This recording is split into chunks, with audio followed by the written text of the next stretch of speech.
Andy and Remington Steel Show on your screens tonight. It's the Andy and Remington Steel Show for your home delight. We're talking about Age of Sigmar and anything else that is cool. Talking about Warhammer Fantasy, it's easy to learn the rules. Andy and Remington, Andy and Remington, Andy and Remington Show.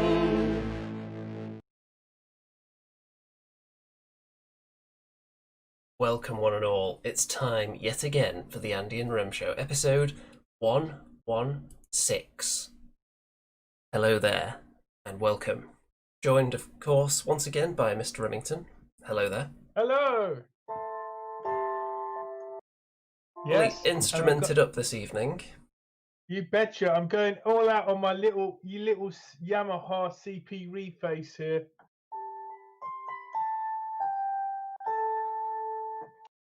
Very impressive. We've got a packed house in the audience as usual tonight, and we'll be referring to the comments as we go along. But as you can see, with this highly sophisticated multi-camera setup, we're going to be going through some ye olde dwarven tomes on this episode. We've also got some pictures, of course. Also got legendary segments, What the Hell Is That, and the Forest of Rem, which will be back after it took a week off due to some temporary internet glitches last week. We didn't want to lose the flowing narrative, but hopefully should be fine this week. No issues as yet. So, Mr. Remington, the last few weeks you've been giving us stock tips, essentially. Would you like to tell us how you're doing at the moment in that regard? Stock tips. Well, we've been doing it together, Andy. Don't put it all on me here. We've been following the fortunes, the financial fortunes in Remington's Millions, and we've been following Games Workshop's share price now. Back in when was it? February or March? I think it was probably February before the big crash. Remington here bought 10 Games Workshop shares at £60 a share. And what are they worth today? Let's have a look. Well, last week I was up by nearly 40%. But unfortunately, this week, with all the news of the coronavirus and the panic and the fear, I'm now up by 30%. So I was, £220 up last week.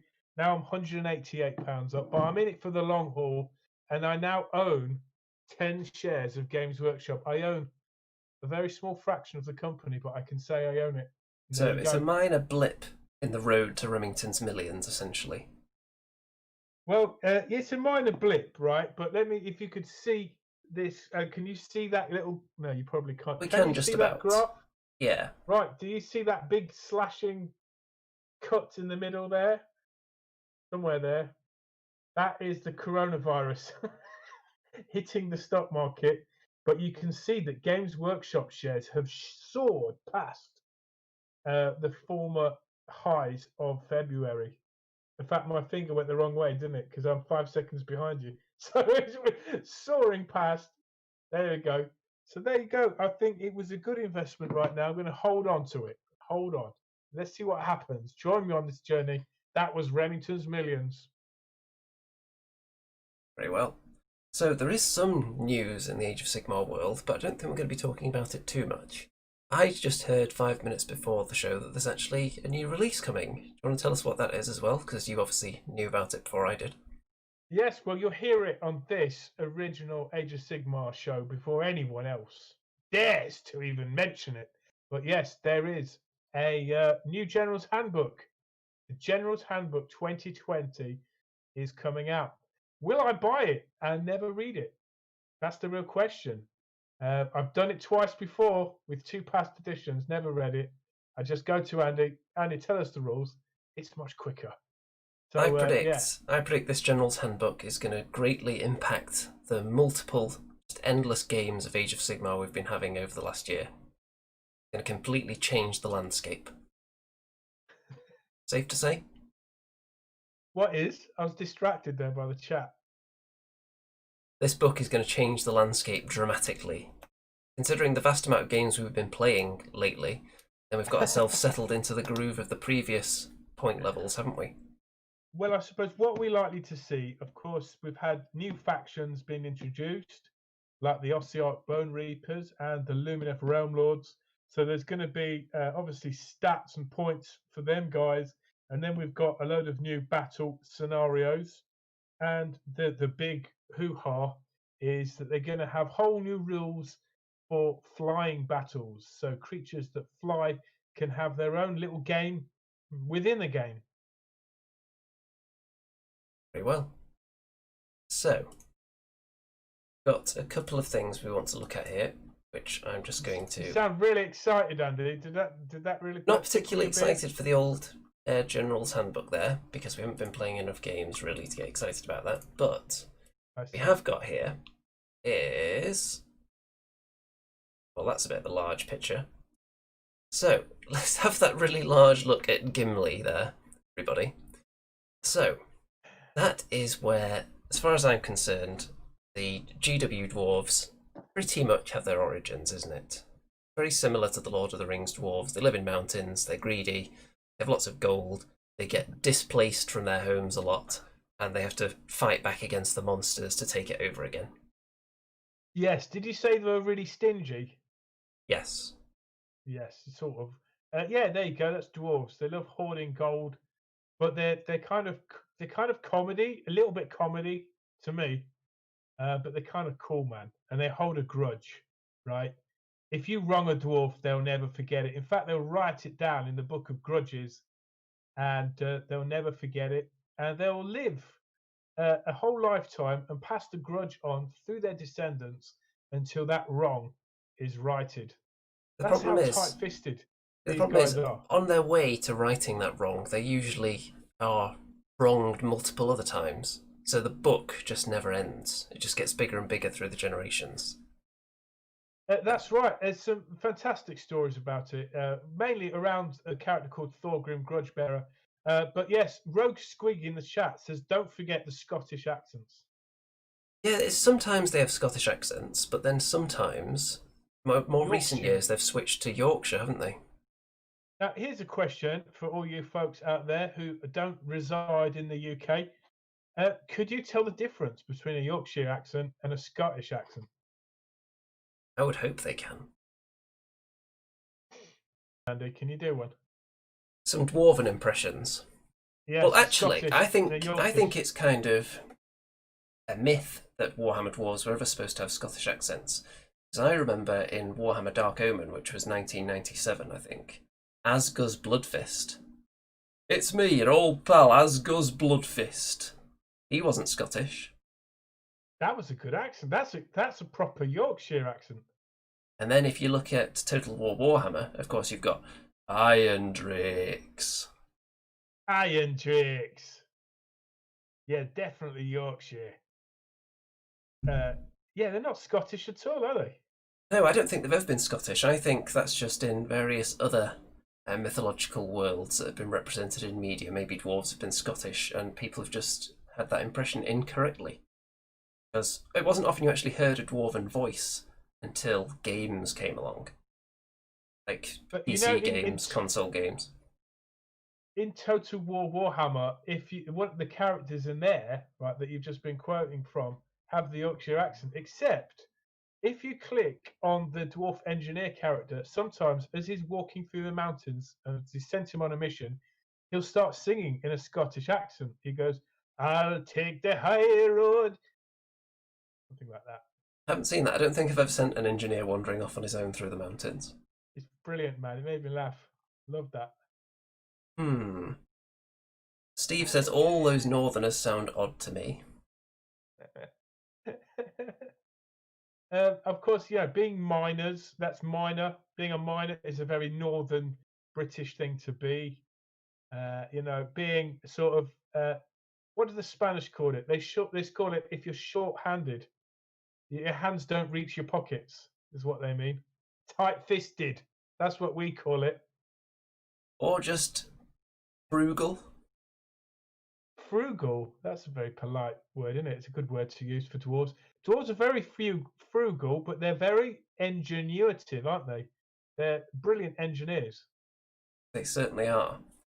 So, I think it's time to dive into this book, because this book here, I don't know if there was ever a dwarf specific book before this that came out from Games Workshop. This is the first one I had. This would have been mid-90s to late 90s, this book. And as I opened it, I found that I'd actually put inside it this Dwarf Lords of Legend Certificate of Ownership here, which I got in the Games Workshop Skulls promotion. And I've still got all these models. Some of them are actually painted and part of various units. Some of them are still just sitting there in bare metal. But I just thought that'd be a nice thing to look at. Nice Lords of Legend certificate there. And do you know what, Andy? That's reminded me we should do a series of shows, or even one show, legendary Games Workshop Warhammer Fantasy box sets. How about that for a little series of shows? That would be interesting. I think because there's going to be so much dwarf content that we're not going to be able to delve into here. I think people are going to demand a part 2 at some point this episode. Yeah, that's cool. That's cool with me. I love the dwarves, man. Let's have a look. So, of course, we've got the lovely green battle areas that used to be very prominent. No movement trays, though, so I always wondered how they pushed them around so perfectly on this area. And I remember back in the day when I first started going into Games Workshop, they had battles of this size, but they never had movement trays. And then it was only part way through my visits to Games Workshop that I saw movement trays for the first time. I'm sure, Mr. Remington, of course, when you started playing, then this would have been like unbelievable. You would never have seen this many models on the table. Yeah, there wasn't even plastic bases. There were no slaughter bases.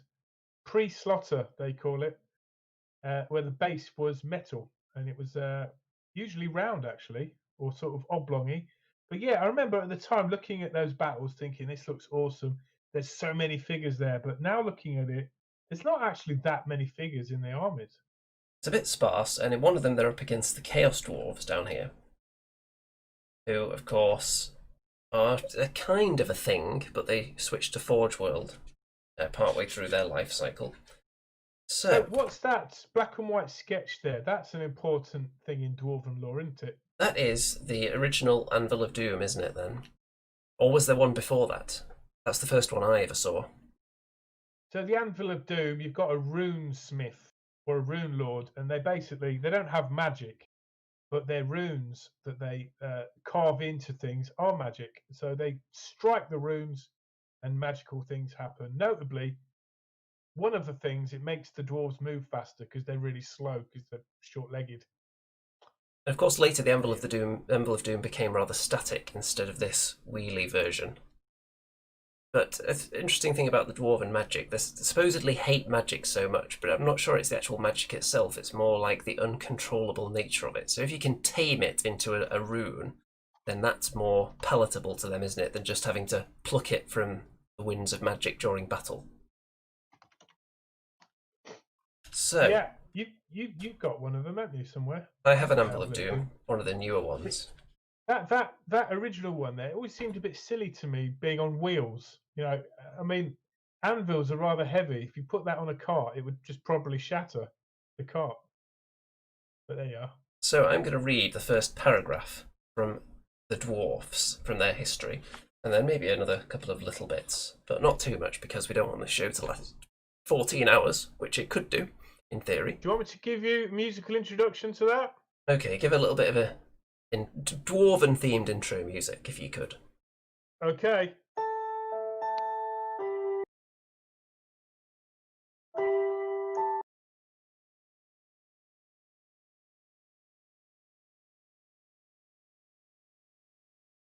For some reason, not a lot of this is getting through.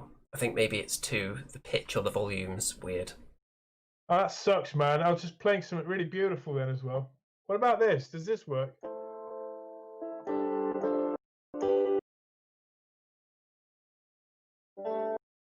It doesn't seem to like it, unfortunately. Oh, that sucks, man. I hate it's muting bits technology. of it. We'll have to go through at some point and fiddle with your Discord settings to find out why it's doing that. But here we go then. So, The Dwarves are one of the most ancient races of the Warhammer world. From the beginning of time, their traditional homeland has been the World's Edge Mountains, the vast, forbidding mountain chain that marks the eastern boundary of the old world. Here, in ages past, the Dwarfs built their massive underground strongholds among the high peaks and tumbling chasms. At its height, their realm spread from the far north to the distant south, while their mines stretched far beneath the earth itself. These days of glory are now long gone. Many strongholds lie in ruin and are occupied by evil creatures. The great achievements of the past are now nothing more than memories, ancient sagas sung in the halls of the few surviving dwarf strongholds. And really, that is the tale of the dwarves, isn't it? Previously mighty and widespread, dwindling in numbers because they just kept digging too deep, and eventually you've got goblins and rats and all kinds of monsters that just come in and take over. Does it say how the dwarves were actually created? I've always wondered that. I They've just don't always know. been around. Well, there is some information here on their ancestral gods, but I don't know if it deals with their creation exactly. Right, okay. So, one other little bit. I want to read this paragraph here with their feud, if you will, with the elves, because that's always something that's interested me. Like, why do they have this great hatred for the elves, other than the fact they're just jealous of their height? But surely that'd be tempered by the elves' lack of beard growing ability, you would think. So, That's a point. You never see any facial hair on an elf, do you? I don't think you do. So, Yeah. it was during the war that the dwarves first made contact with the elves. A fleet of elf warships had been blown off course after a sea battle with the plague fleet of Nurgle. The elf fleet was captained by Kharadron Dragon Tamer. This great elf mage had searched the coasts of the old world, hoping to find clues to the source of the chaos that was destroying the world. The elves encountered a dwarf army that had drawn into the lowlands while chasing a band of chaos marauders. The dwarves were led by Grimnir himself. So I'm sure that goes on and on. We could hear all about the battles and whatnot. There's the Goblin Wars here as well. Now, this is one of the few books where back in the day I think I read most of it. Usually I buy the book, have a look through the rules, and that's it. But I actually found this one really interesting, and there's a nice big map there of all the mountains. And of course, anyone who's played Total War Warhammer will be more than familiar with this as well, because it hasn't changed that much in that time. You've got all this mountainous area down here with the Empire there, all the way down here with the various Carracks. There's 8 peaks right there. So they had these like basically mega cities, didn't they? Called Karak. Karak was the name of the first part of the city, and then be like Karak. What are the other names? Karak. Let's see. We've got Kharadron. We've got Karaz Akarak, which I remember as well. We've got Karak Azgal, Karak Azul, Karak Haraz, and so on. There you go. And now some of these, at the height of the empire, these were all thriving, and the dwarves were trading, even trading with the elves, trading with the dwarves and whatnot. But as the chaos seeped across from the north and from the dark lands, there were invasions by orcs and goblins, and then from down below came the ratmen or the skaven. These dwarf holds slowly but surely took over one by one. Unfortunately. So, moving on, there's more information on the background and the domain of the dwarves. There's a dwarf history timeline, which I always found it interesting to compare these things across the different books to see if they were the same. Another thing that I found interesting to do that with was the language, which I always found very interesting as well, if I can find that section. Because at the moment I'm just getting to some rules. But the language section, it gives you different like syllables for different words. So you could make your character names based in the dwarf language. Oh, nice. So you could make your character with a name like Iron Vengeance or something like that, but it would have a dwarfy ring to it, which I always thought was cool. Some nice full colour pictures here of the old classic miniatures. I did have quite a few of these ye olde dwarves, and I'm sure you had tons of these. In fact, till recently you had some dwarf spearmen with the spirally pattern painted on them, didn't you? Yeah. The original Yeah. throne These were there. like, they were like kind of a little cute looking, weren't they? These dwarves. Or maybe it's the color scheme. I don't know, but the actual miniature designs were kind of a little cute. They look more gnomey now, I think. Those dwarves. Yeah, they do Or have a little dwarves. bit of a gnomish look to them in the old days. Thunderers, I definitely had some of these. I've still got some of these guys, I think. It could have been the next batch of them that I still have, actually. I might have got rid of all of the ones that were this old. I had some Slayers back in the day, which I got rid of, sadly. Very nice stuff in here. You can tell how old this is because it's the ancient organ gun here, not the more modern metal one. So, what edition is this book? This would be around about the time that they had the High Elf and Goblin starter set. Right, 1990s. Yeah, mid-90s. So this would have been pre the Bretonian and Lizardmen box, I believe, this book. Now, I think there was another book after that, and then this one. Yes. And then after this, there's an 8th edition one. Yeah, I have every single book. And we're going to whiz through them all in a second, but you get various scenarios you can play against goblins. And Belagar, who is mentioned here, in case anyone thought that maybe Belagar was kind of a last-minute addition to the Dwarven range, because I don't think there was a model for him until right near the end of Warhammer Fantasy, was there? I certainly didn't see an old one. No, there wasn't. So let's whiz through a bit. Got the army list, of course, with the old stat lines there. And we're not going to dwell too much on all this. A bit of a catalogue bit. Some example army lists at the back. Andy, any reading you do for these dwarves, you really need to do it with the Brian Blessed accent. I don't know if I could do that without destroying my voice forever. Brian Blessed. Dwarves! I don't know. It's not going to be loud enough nor booming enough. You need gigantic lungs that are like 50% larger than the average human to do that voice. So we've got flame cannons there, gyrocopters. Yep, so there's that book done. Now I'm going to put this one down. And next one out. This is when the dwarves had their first plastic multi-part regiments that you could make into warriors with great weapons, or quarrelers, which was a fun thing at that time. They had I think Chaos Warriors had a plastic regiment first, but dwarves weren't far behind. Andy, what I love about this book is that the whole narrative at the start, if I'm not mistaken, a dwarf walks into a bar and he hears these long-beard dwarves, like these, experienced dwarves talking, and the whole book is narrated almost by this Longbeard. Well, I can't confirm or deny that at this stage, but there's a little intro there which isn't particularly narrative, but maybe. See, so they actually start off with the rules in this book, which is a bit of a change. So just the page for each specific unit. So let's skip past that, so we don't need to hear about that right now. Runes. So I always like the fact that dwarves have individual runes as well that can be applied to units to make them a bit more unique, their own stuff, and the fact that you could sometimes have multiples on units as well. So you'd have a truly unique army, at least until the internet came along and everyone found out what the auto-win selection was, and everyone just started taking that. So, of course, the most famous dwarven hold or dwarven city in the mountains was Karak 8 Peaks, right? Yes.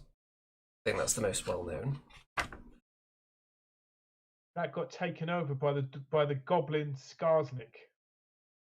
And it was Belagar Ironhammer's sacred duty to relieve Skarsnik from that city. Total War Warhammer was a nice representation of Belagar's quests with his ghostly ancestors as well, which was a lot of fun to play. We never had the ancestors, did we, as models? But that could be something for the future. Maybe it could be fun. That would be nice. So here you can see dwarf regiments. They're very proud of these that they came out with. A lot of my army is made up of these particular models. This would have been around about year 2000, I think, that these dwarves came out. Multi-part plastics, and they came with a movement tray in the box as well, which was unheard of as far as I'm concerned. So very nice indeed. And the slightly more modern Thunder is here as well, where they've got like dragons on the end of their guns. And the metal iron breakers here, which this is what my unit is made up of, these models as well. Yes, as the armies got bigger and bigger and Warhammer Fantasy, the units obviously got bigger and more expensive to buy, and I remember these iron breakers, they were like £25 or something for 5. Might be mistaken, but everything just got ridiculous, and you needed like 20 or 30 in a unit. Back when I was buying them, they weren't quite that much. But that's the same gyrocopter that I have, which I still have nightmares about that thing being transported anywhere because of the metal wings that constantly fall off. Although when I did take it to America that one time, then the wings did not fall off, which was bizarre. That's the bolt thrower I have there as well. Was it very effective in any battles for you? Occasionally. It depends what you're up against, because it's not going to stand up to any kind of combat, so you could have just chucked it in front of something to die, or just harass slow, not very manoeuvrable armies with it. Yes, I think I'd just fly straight round the sides to the war machines and machine gun them off. Very bad idea. Anvil of Doom. This is the one I've got. So this is the time when most of my dwarf army was conjured. So that's why most of the stuff in here is represented in my army that I've still got to this day.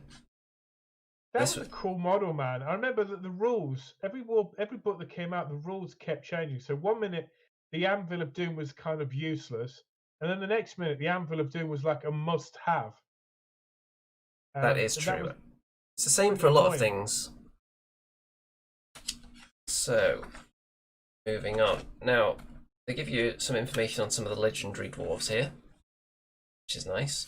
I'll read one of these out. Let's read just a short one. Ungrim Iron Fist, the Slayer King of Kharadron. The meaning of the unfortunate Ungrim's name, Oathbound, tells his story well, for he is bound by 2 oaths that he cannot reconcile. First is his loyalty to the people he rules. The second is his inherited Slayer oath to seek a noble death, something he cannot honourably do whilst his people still need him. So quite a dilemma that he's in there. And it's things like that that make a character very interesting. Like an internal conflict and struggle. Actually, I'm drawn towards that picture, and it looks like some kind of hill, kind of fortress. I think you've got a model of that somewhere. Yeah, are you trying to sell that? This dwarf fortress here, I'm not sure. Don't know if it's exactly the same as this, because this one looks like it's had a bit more paintwork on it. But the one I have actually sold now. Someone in America bought that. Wow, that's a piece of history right there. Sure is. I couldn't really justify holding on to it now that I'm in a bit more limited space, because it was just going to get crushed eventually. So hopefully it's found a good home. But making terrain section as well, which you don't really see too often from GW now, because they sell just endless terrain pieces of their own. Yeah, there was a lot more do-it-yourself back then, wasn't there? Sure was. All the information on the heroes there. We've got some more background on the various dwarven settlements and fortresses. And all of these books, if you can get your hands on them, I would recommend, because they're very interesting to read, particularly the dwarves. And here's a bit I was talking about. I didn't come across it in the previous book, but the language, basically.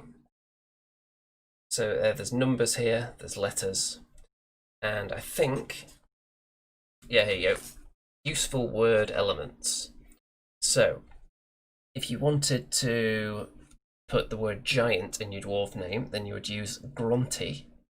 So if you wanted to call him Giant, let's see, a disreputable dwarf with an unkempt beard who is giant, then you could call him Grunty Wanas. So it's like dwarven insults there. You could certainly make a dwarven insult generator if you pick out the right ones from this. I love it. So, very interesting there. And some scenarios. And there's the organ gun that I've been most familiar with over the years. That's one of the organ guns that I have. I did actually just sell my spare one of those as well. So I really like the Slayers, man. You got a picture of the Slayers. You had like the basic troll Slayers, didn't you? And then you had giant Slayers, and then you had demon Slayers, and the demon Slayer was like the dwarf that had the worst luck because they want to die in combat. They're kind of resolved to sort of have their sins forgiven only if they die gloriously in combat. But if a troll can't kill them and a giant can't kill them, then they go for the most deadliest creatures out there. yeah, but it's a weird dynamic because they want to die, but it has to be as glorious as possible, so they have to actively try to kill whatever's fighting them. So if they're just too good at fighting, like Mr. Gotrek, and end up just killing everything they face, then that glorious death is going to constantly evade them, and there's always the risk that just something really uninspiring is going to take them out in the end. I mean, I'd love to see in a movie, right, as realistically done as possible, right, but a dwarf actually trying to kill a giant. I mean, how do they actually get past their like ankles? That's an interesting question. Maybe they just hack the ankles off so the giant falls over. So this is the book you held up a minute ago, isn't it? And this is the book that I initially missed when it first came out because I wasn't really in the hobby then. But I did get this book. I think this was possibly second hand on eBay when I got that's back the into it. seventh edition book, right? Yeah, so I don't think there's drastic changes in the models here. There might be one or two new ones, but mostly it's going to be the same kind of stuff in this one. And yes, that's correct. We had the Dwarf Lords there. There were quite a lot of Lord models, which were at one point I nearly collected all of them. Oh, well, you did get Thorgrim Grudgebearer. That would have been the new version of that. And the dwarves started to take a Viking look to their helmets and heraldry, almost. Yeah. The same map pretty much here again that we've had previously. And I'm sure if you compare them directly, there's probably a couple of subtle changes here and there over the years. But nothing major that I can immediately spot there. So the miners were always an interesting unit because they could sort of disappear underground and pop up in and ambush people in various places. That is correct. They were always interesting that way. Ambush units. Didn't you, with your Beastmen, you had access to a unit that could ambush, but they were just so terrible that you never wanted to do it. Yeah, the Beastmen's ambush is just like being attacked by a bunch of guys with papaya fruits as weapons, just throwing like pointless weapons at you. But the dwarves, their weapons always had a bit of a kick to them, especially like the double-handed weapons, right? And of course, the dwarf toughness was always much better than humans and better than elves, so they were sort of more durable in a fight. So they're the ultimate anvil. High leadership, good toughness, good armour. Tough all round. Good leadership, but slow. So, and great firepower. So in this book, like I said, I don't think there's a great deal of new stuff. I think by this time they might have updated one or two of the War Machine models. I'm not sure, but this might have been around the time they switched to the War Machines didn't have any visual wood representation on them. They had the Dwarves as crafting everything from metal, including all their weapons. They stopped having any kind of wood grain effect on any of the models. Yeah, you started to see a lot more writing in these 7th edition books, didn't you? Certainly. There's like, if you remember in the previous book, there was just like a paragraph on Joseph Bugman. Now he's got a whole couple of pages here. Yeah. There he is. So he's actually the first dwarf character that I ever knew about. His legendary master brewer that brewed the Bugman's 5X, was it? Or 9X? It's a lot of I don't know. X's. There's a lot of X's. And basically, the story is that him and his legendary rangers, they had this brewery, and they're out on a mission one day, and these sneaky goblins came in and ransacked his brewery and took off with his fabled brew and massacred everyone there. So after that, Bugman went on a pure mission to wipe out those goblins.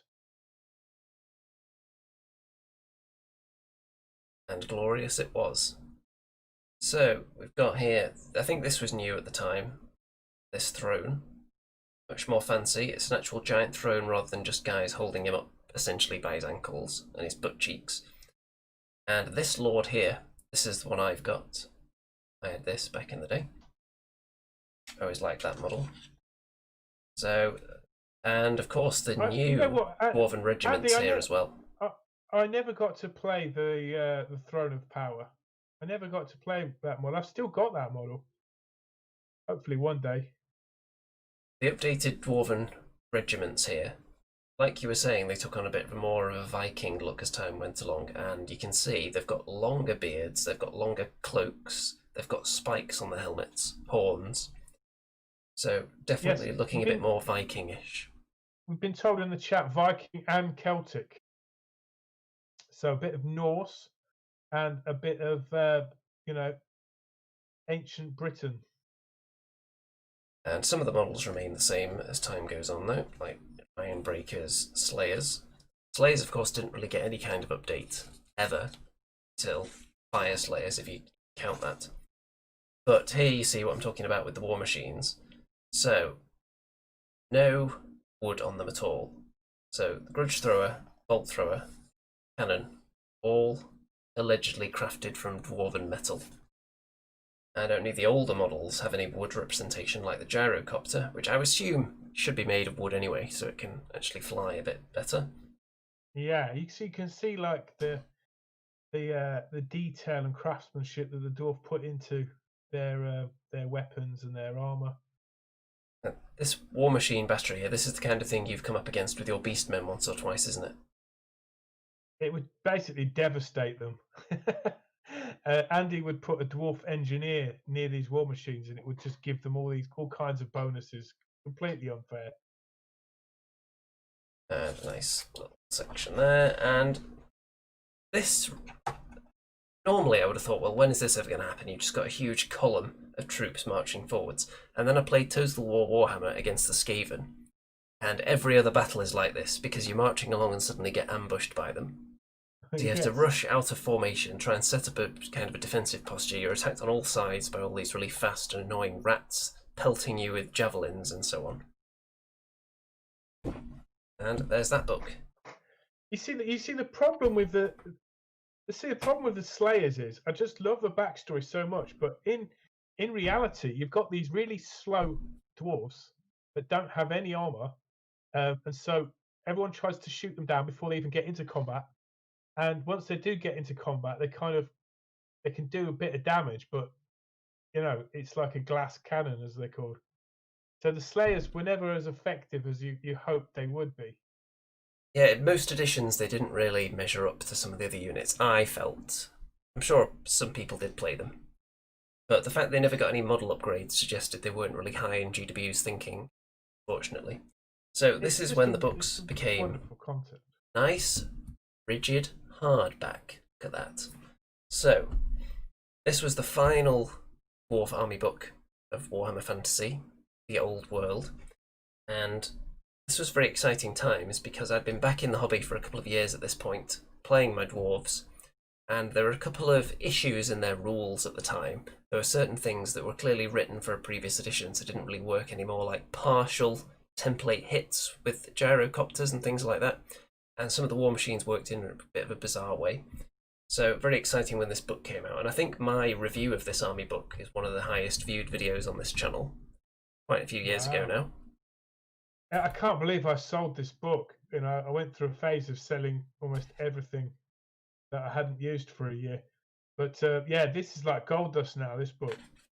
Most notable thing, of course, is that a lot more pages you're going to see are in full colour now. It might actually be all of them. So look at this. You have much more lavish page edges and artwork now compared to the previous books, so there's a lot of black and white art. But this stuff now, top-notch quality. I think every page has this kind of fancy, shiny edge on it here. And you got some new units with the release of this book, or well, new models anyway.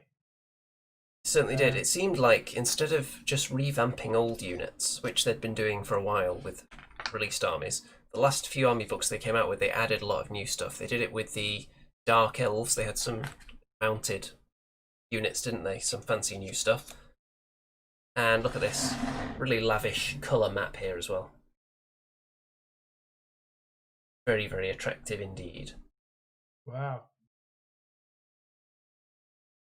Very nice.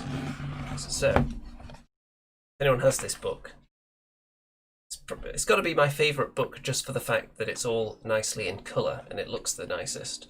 But the original still has a special place in my heart as well, because it just has a charm to it, some of the old stuff. It's funny looking back because 8th edition was really, really good for me. Of course, you know, it was a big investment of time and, you know, money and putting an army together. But just the lore at that point was just phenomenal. And so you can understand why people were so devastated when it all came crashing down very shortly after the release of this book. It wasn't too long until the whole fantasy world was pretty much I'm pretty sure annihilated. Age of Sigmar was announced. It can't have been any more than 5 or 6 months after this book, surely. I think this book was early in the year, and then I went to a tournament in America with it, and then a couple of months later, I think,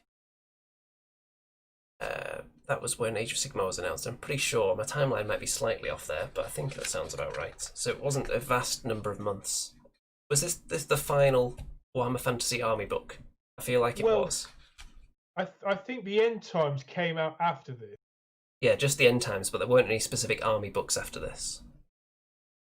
I don't think so. This I don't think this had a full year of a run before Age of Sigmar was announced.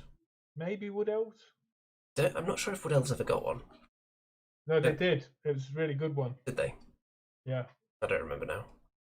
It's been a while. But, of course, look here.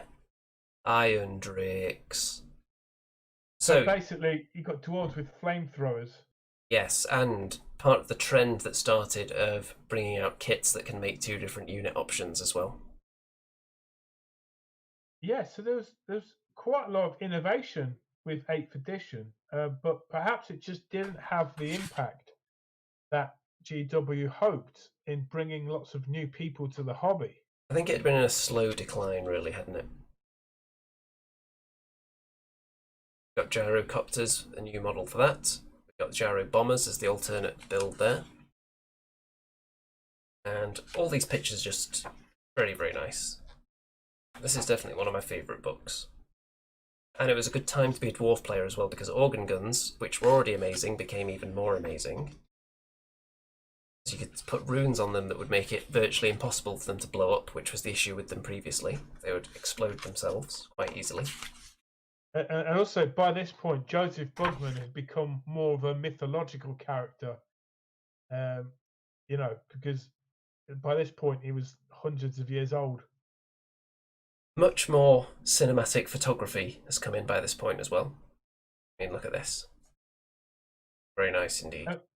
And you can see that there's just more and more models needed to get a good dwarf army. It just got ridiculous then. So detailed as well. Belagar Ironhammer. There he is. And you had a new rule, didn't you? You had the oath stones. The dwarf characters would stand on these stones and it would give them special bonuses. They did have oath stones, but Belagar was, I think that's the first time a named character had been on an oath stone. Yeah. So that was fun. And in this edition, they actually gave dwarves bonuses for charging as well. So they had a bonus to charging, but they also had a bonus if you charged them. So it's kind of a win-win situation there. That was if you gave them shields, I think. Nice. Yeah, and the Iron Breakers had some really good saving throws, didn't they? I think it was like you had to have. It was Was 3 it plus with a parry save as well. Yeah, something like that. Yeah. I think that's right.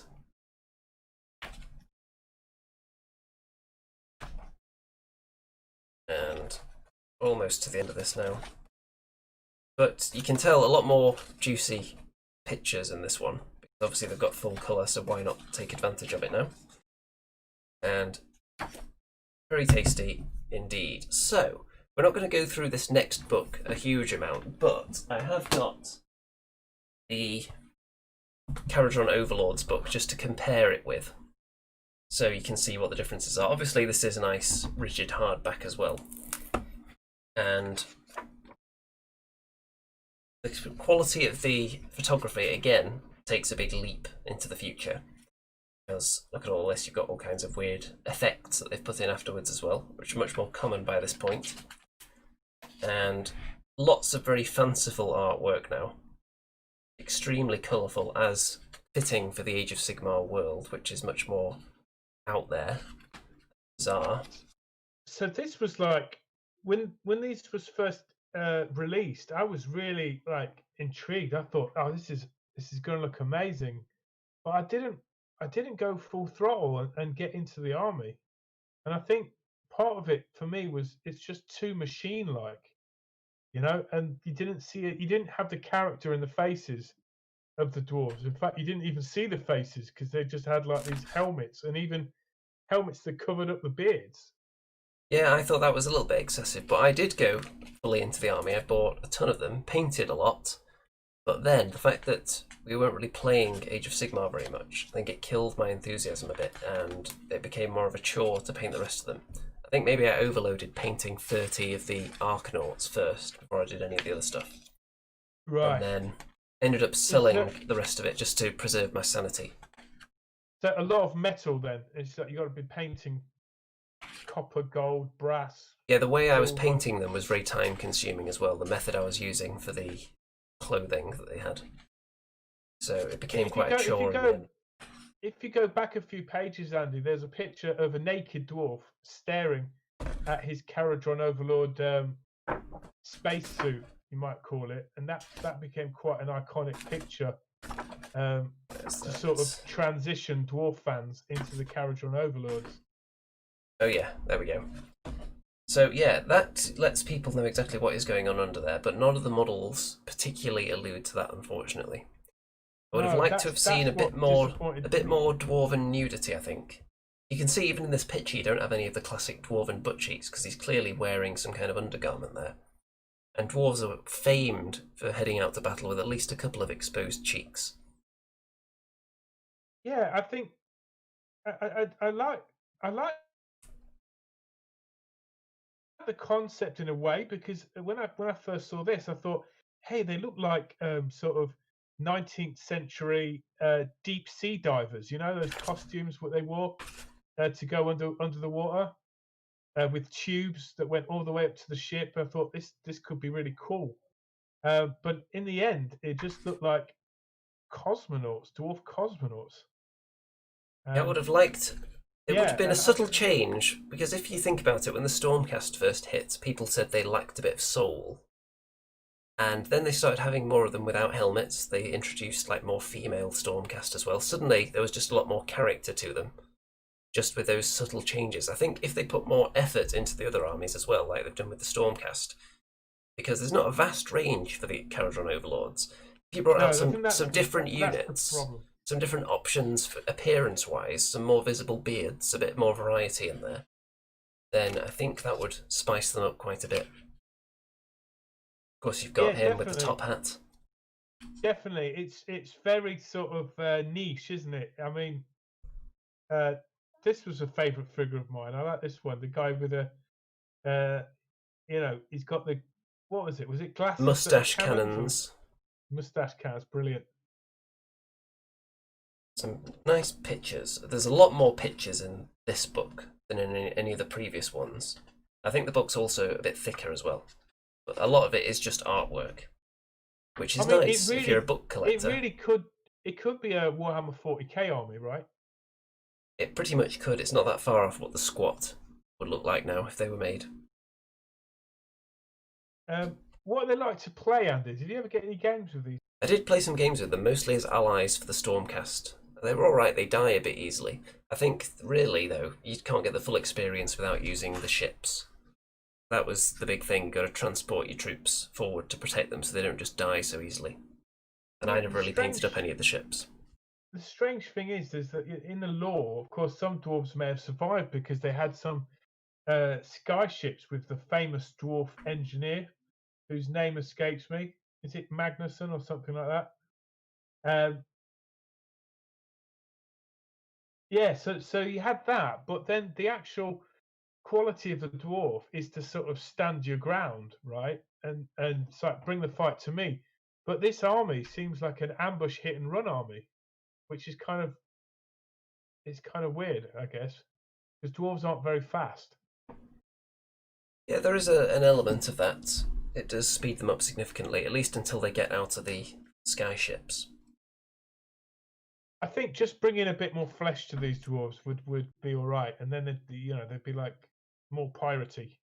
Can't go wrong with a bit more flesh and a bit more piratey goodness, can you? So let's whiz through this to the end. And I don't have the Fire Slayers book. I don't think you do either. So yeah, what sort of units would you like to see added to this then, if they expanded it? I mean, I know there's been 2 books for the Overlords already.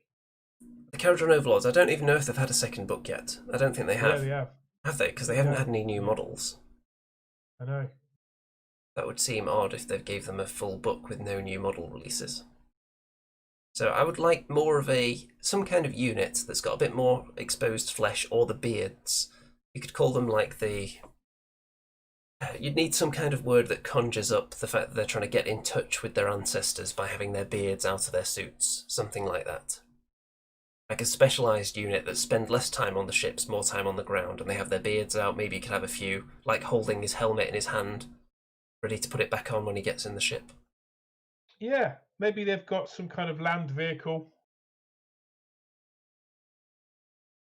Or some kind of animals, some kind of animals that they can work alongside, just to give them a bit more flesh, More flesh is always the answer on this show. So, I mean, we thought there was going to be dwarf bear riders, didn't we? Some like dwarves riding bears. Well, people were wildly speculating because in 8th edition, it was all about armies are suddenly having large cavalry now. You would have your Demigryph Knights and your Mournfang cavalry, and people are thinking, well, dwarves are coming out. Surely there's going to be bear dwarves. Why not? That just seems like the logical progression. But alas, it never came. And all the crazy mounts now are taken by the Stormcast. Yeah. So, it's not fair, really. On that note, on the note of beards, shall we go into what the hell is that? Because this week is very beard themed. You're going to see 2, and to boost Mr. Remington's spirits, 2 Leicester football legends who have been given beards, and you're going to have to identify where those beards have come from. So, strap yourselves in, because it's time for the What the Hell Is That intro video.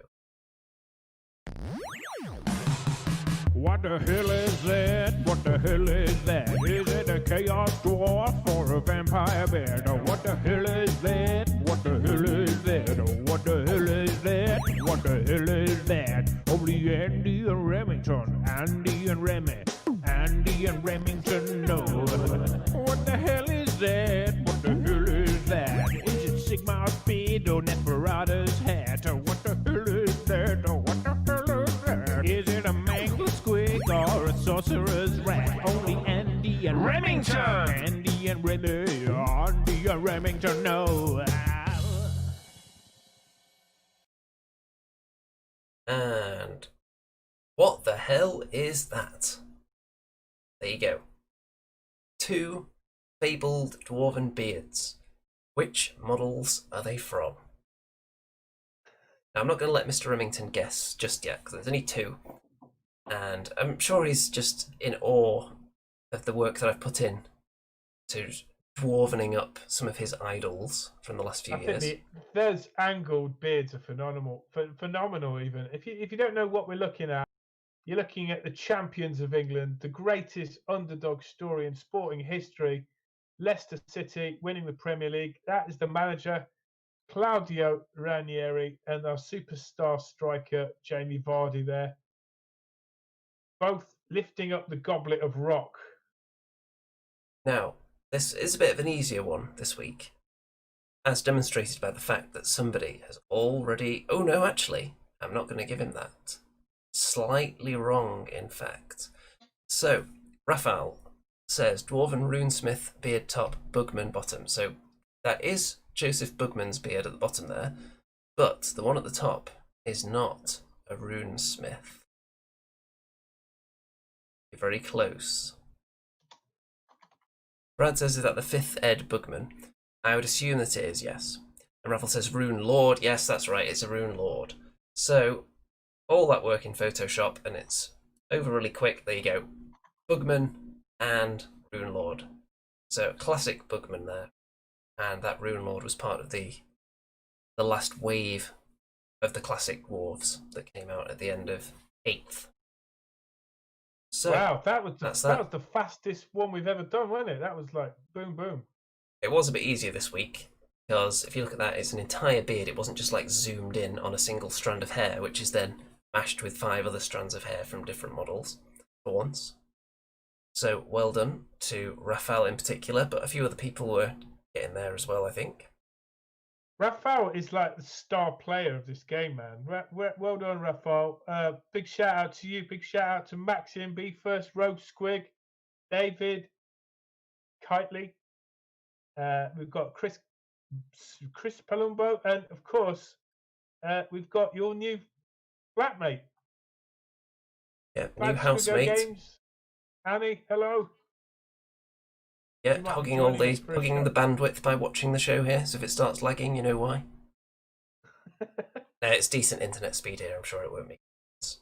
Speaking of which, actually, next week could well be a Bad Squiddo special on the Andy and Rem show. What do you think about that? Wow. I'm loving that. What's Bad Squiddo then?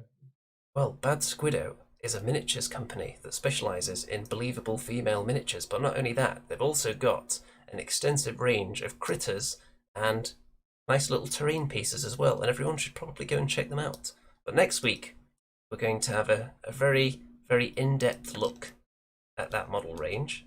Mr. Remington's critical eye will be cast over everything in that range and let us know which ones you're going to be purchasing.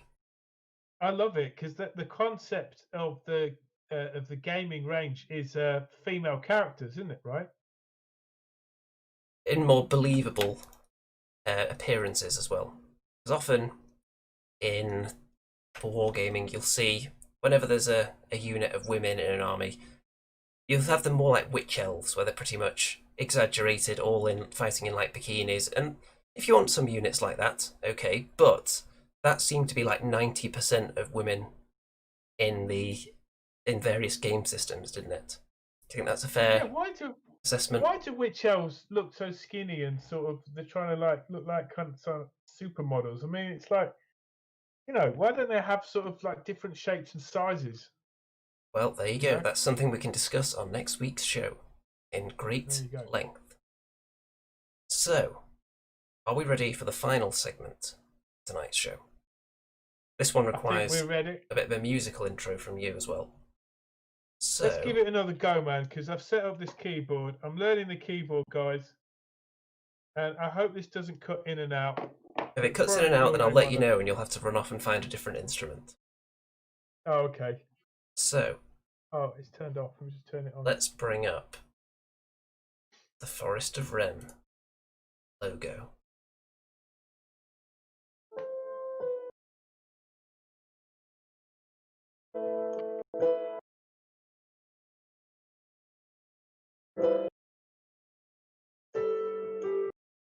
It's cutting off too much, Mr. Remington, unfortunately. Oh, it sucks, man. I think it's going to have to be a string instrument. Yeah, don't strum it too powerfully, though. Right, there you go. Is that nice and soft for you? Does that sound nice and discordant? That's sounding This good. is the creepy Forest of Rem. In the Forest of Rem, in the Forest of Rem, where boys become men in the Forest of Rem, Annie and Rem, in the Forest of Men and Girls, in the Forest of Rem, in the Forest of Rem, where boys become men in the Forest of Rem. Is it a chicken or is it a hen? In the Forest of Rem.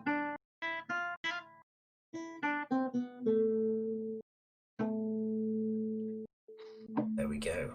So, 2 weeks ago, you may remember that Mr. Remington, he had a bit of an unusual encounter with a flesh puppet upon his hand, which still sits there, snoozing.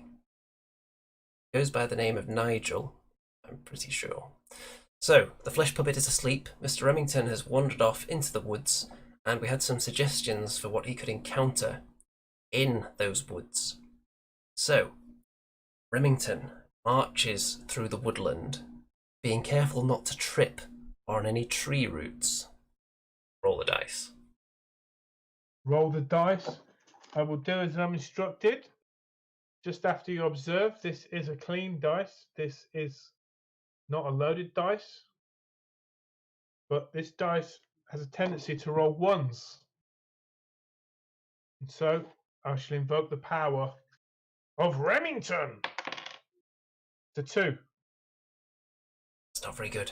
As Mr. Remington traverses these treacherous woodland grounds, his foot catches on a root and he trips, falling forward, spilling the contents of his sack all over the forest floor. Of course, carried within that sack was his dagger, glistening with magical energy. And do you remember what else you had in your sack, Mr. Remington? Did I have some kind of character that was some weird character? Well, you've only got the flesh puppet, which is on your hand. You've got Yes. your mandolin as well. I think you Yes. had a single coin, Yes. and I believe that could be it. I think that's all that's spilt from your sack. Well, I better pick them up, right? Well, you should. However, as Mr. Remington reaches down for his glistening dagger, magical energy is emanating from it. He senses distance, faint sound of a bell. Mr. Remington, how would you like to proceed? Definitely go towards the bell. That sounds exciting. That could be, don't know, could be evening mass or maybe dinner time. Will you be gathering your belongings first? Definitely. I'm not leaving anything behind. I don't trust you. I don't trust this story. Okay, let's see how quickly you can gather these spilled belongings. Roll the die. Remington! It's a trusty 3. A 3, that's pretty average. Mr. Remington, at an average pace, picks up his belongings, stuffs them back into his sack, and heads towards the sound of the bell, which grows louder as he moves in an easterly direction. As Mr. Remington makes his way through the woodland, he spots a faint light in the distance. Still night time here in the Forest of Rem. It's almost as if day may never come. We've certainly been travelling for longer than just one night, but the sun has not come up yet. Faint light in the distance flickers, and you become aware of some kind of movement around the base of the light. It doesn't look like rhythmic dancing or chanting around a fire, which is what you usually encounter in these woods. It looks a bit more chaotic, like perhaps beings rushing left and right. As you approach... Yeah. Oh, Okay. anything to add? Let's see what it's all about. Okay. Mr. Remington makes his way towards the kerfuffle and, peering out from behind a tree, spots that, in fact, it is a clan of dwarves outside of what appears to be a mine. There's a light within, but it does not look like your typical torchlight. The light is purple and glowing in a rather unnatural manner that assaults your very senses deep within your soul. Almost like there's some kind of foul magic afoot. The dwarves seem panicked, rushing about in the entrance to the mine, tripping over each other's beards, spilling gold coins, unusually for dwarves not stopping to pick them up. One small dwarf runs directly towards you, Mr. Remington, and catches a glimpse of you, stops in front of you, and just looks into your eyes. How will you address this? Looks like a bit of a younger dwarf, beard only down to about there. So a beardling. I will ignore the beardling and I will try and pick up all the gold coins. It seems like the obvious solution. Okay, roll the die.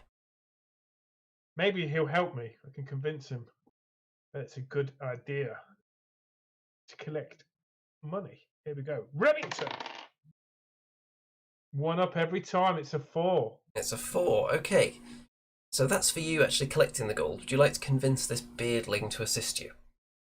Yes, I'll say, get in there, son. Okay, roll again. See how convincing you are.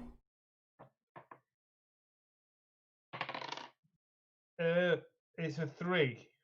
It's a 3. I don't think he's that convinced, and all he does is look at you curiously as you crawl about the earth picking up the gold coins. All he has to say is, "Get out of here, you lunatic!" And he runs off into the woods. I'll shout back after him. I've got a flesh puppet to feed. He does not look back, probably wisely so. The rest of the dwarves are still in something of a panic, and you're now crawling kind of among them as they scrabble around. And eventually they realise what you're doing, and they kind of stop their panic and turn round in a circle and just stare at the pathetic sight of Remington scrabbling around on the ground, picking up individual gold coins and stuffing them into his rapidly filling sack. How will you address these dwarves? Welcome to my domain. Can I help you? They arch their brows in your direction, much like this.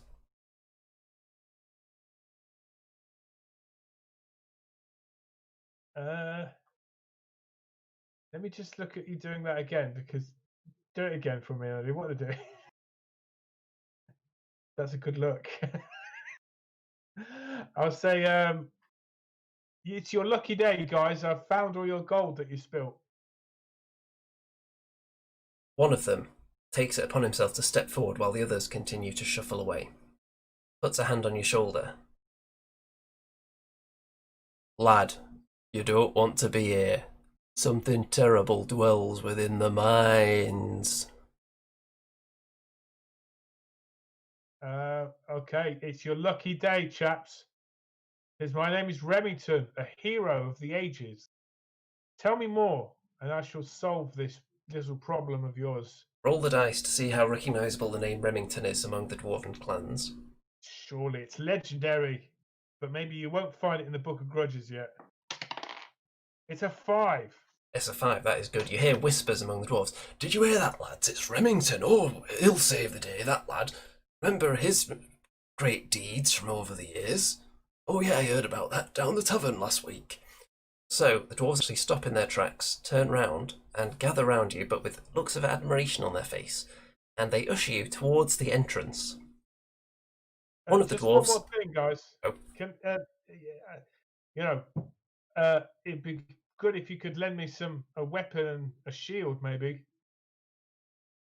Dwarves look at each other, seemingly only armed with their pickaxes. One of them does in fact have a shield, steps forward and hands it to you. It has a large emblem of a dwarven face on the front of it. And this dwarf does not immediately leave your side. In fact, this dwarf takes you by the arm, leads you to the entrance of the cave, looks up at you.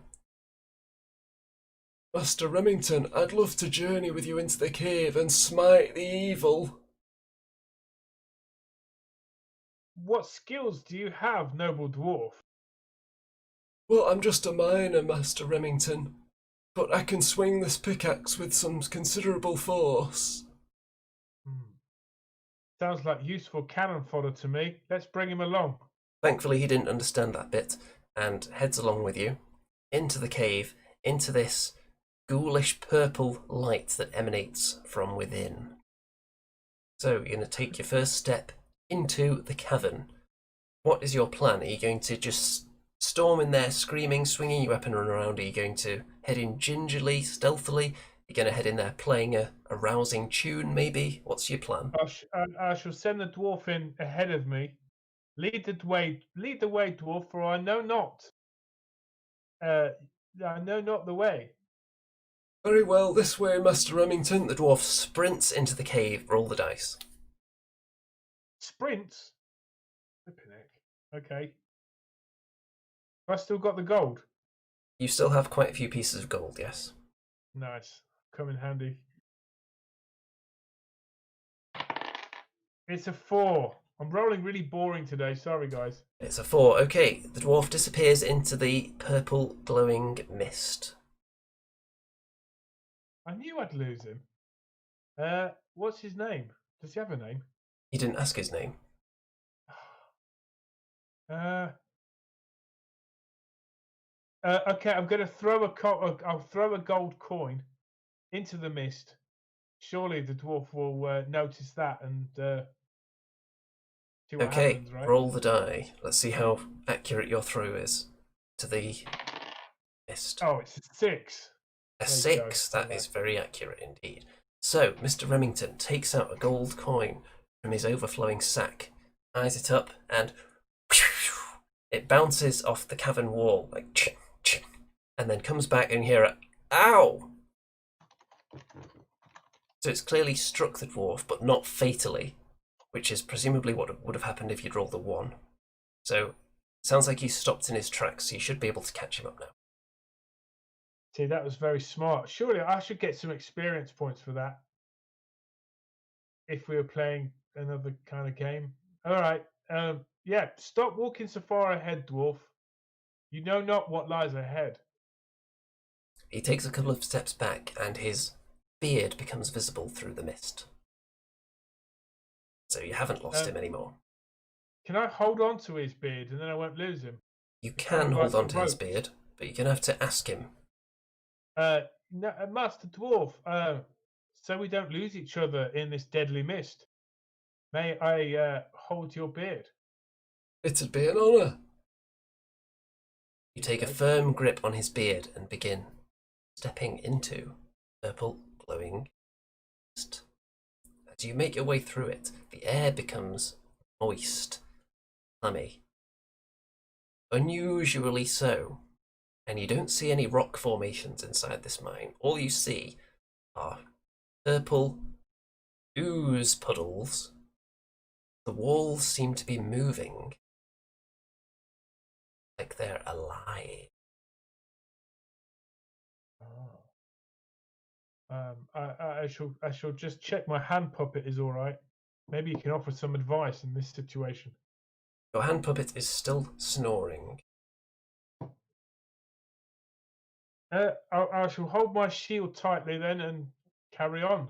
Shield in one hand, dwarven beard in the other, nobly marching onward into the mist. Very well. As Remington and his young, so far unnamed dwarven sidekick make their way through what was previously some kind of mining cavern, some kind of tunnel, but now seems to have been corrupted. Something from the wall shoots out along the ground around foot level, seems to be going straight for the feet of Master Remington. What will you do? I shall. You guys, you know the dwarf is going to die, don't you? I'm going to pull the dwarf's beard, and so it gets the dwarf first. Okay. Come on, they're supposed to be sturdy, like, aren't they? Remington! The 6. 6. So, Remington pulls the unnamed dwarf in front of what is now revealed to be a hideous tentacle. It grabs the dwarf by the foot, lifts him into the air. A second tentacle shoots out, piercing his spine.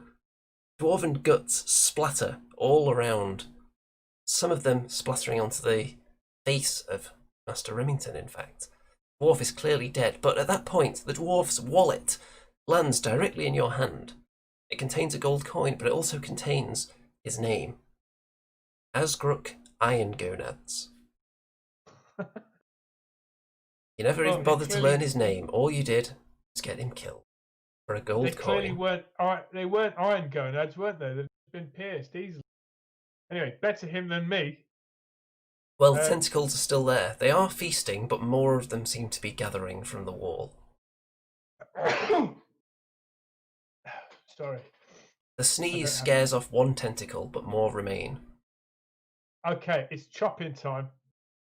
Okay. Let's chop them tentacles up, right? Let's revenge, as the Spanish say. So, will you be using your dagger? What else have I got? Well, you could pick up the dwarf's pickaxe, you could use the edge of your shield, you could hit them with a mandolin, you could tie mandolin strings around them.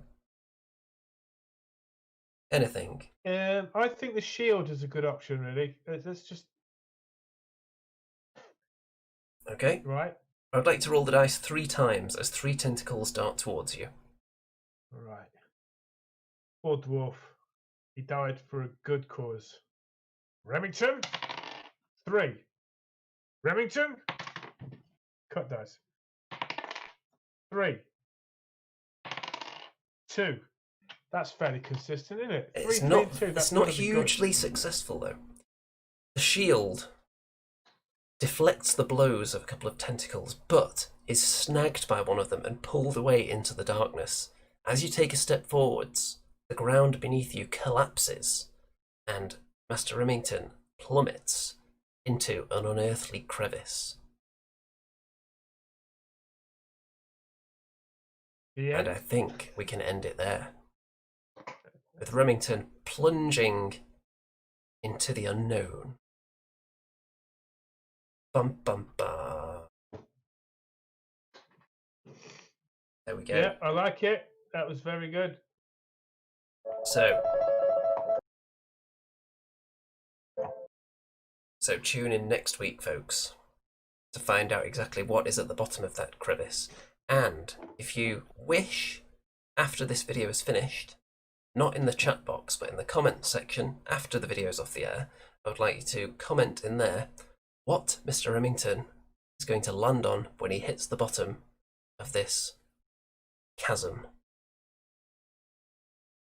So I think that was quite an informative and entertaining extravaganza that we've put on for the masses there.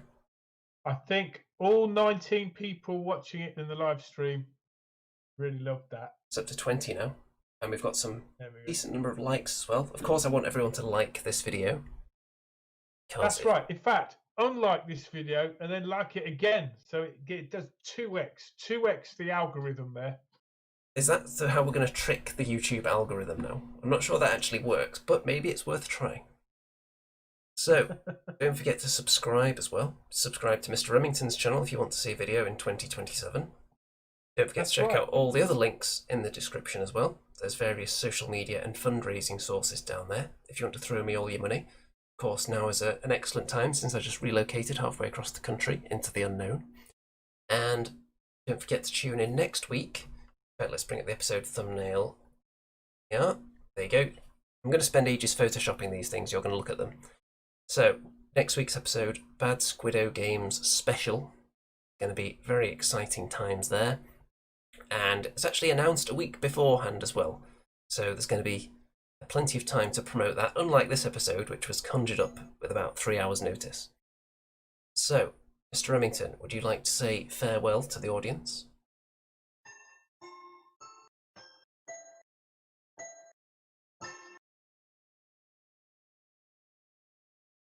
Is that it? Farewell to the audience. Because I would like to specifically obviously thank the audience, but I would like to especially thank, based on their Patreon backing of a certain level that gets them the special mention at the end of the episode, I would like to especially thank Kim, Brad, Eric, Steve, Bob, Guy, and Graham, who make all this possible. And with that, all that remains to be said is, good night out there, whatever you are.